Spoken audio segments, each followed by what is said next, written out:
Hello, welcome to the update for June for Fields of Tourmal. This time we're going to talk about some of the points of difference in the game and what makes this game stand out amongst others in the card game area. The first thing we're going to talk about is the commanders. We already know we have commanders. They operate by giving special abilities that massively change how an army works.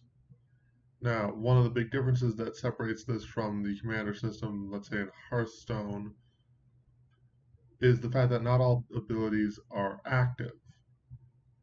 For example, Rowan Corpus, the first commander of the mercenary group, his ability is that cards gain a passive heal. They get more units over time, at a cost of his units actually have an upkeep. It takes energy to keep this going. Other commanders, such as Selena, who's currently in the works, has an active ability where she sacrifices units to deal more damage at an immediate notice. Now, moving on to other parts that make the game different, we're going to talk about equipment.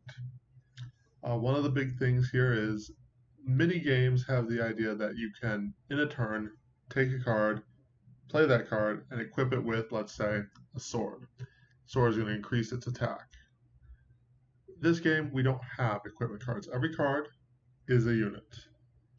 But there are equipment cards outside of the game.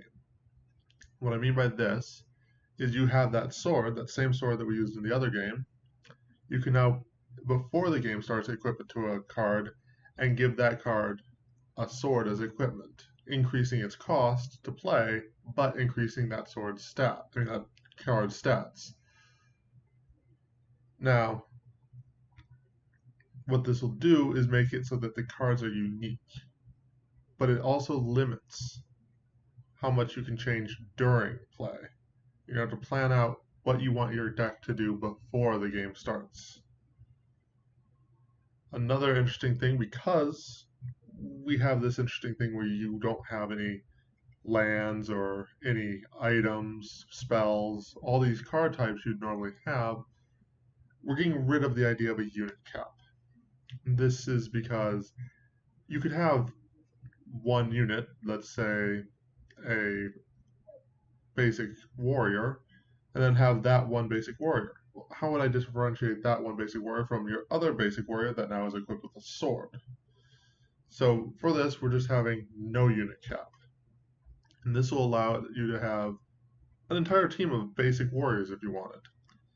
And then you can equip those basic warriors with different equipment to create custom cards that do exactly what you want. Now, this is not to say that there are not a bunch of units out there.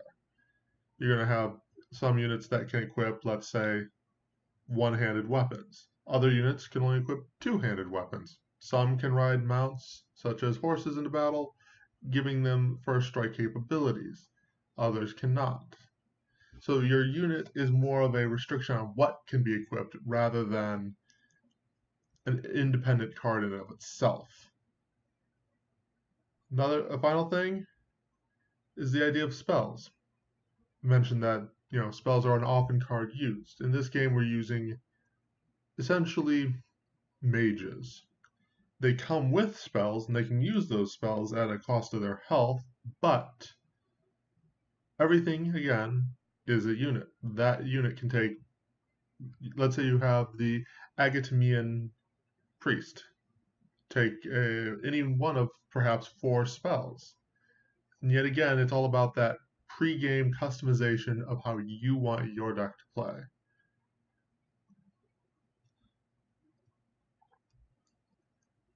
Right now we're working on getting the combat system done. Just finished updating the game to make it run on Unity 2018. And we're working quite hard at getting this done so this fall we can start the Kickstarter and hopefully get this thing off the ground. I'm glad you've all been with us so far, and I hope you're excited as I am for more that comes out. That is it for this month's video. Thank you very much for tuning in, and we'll see you next time.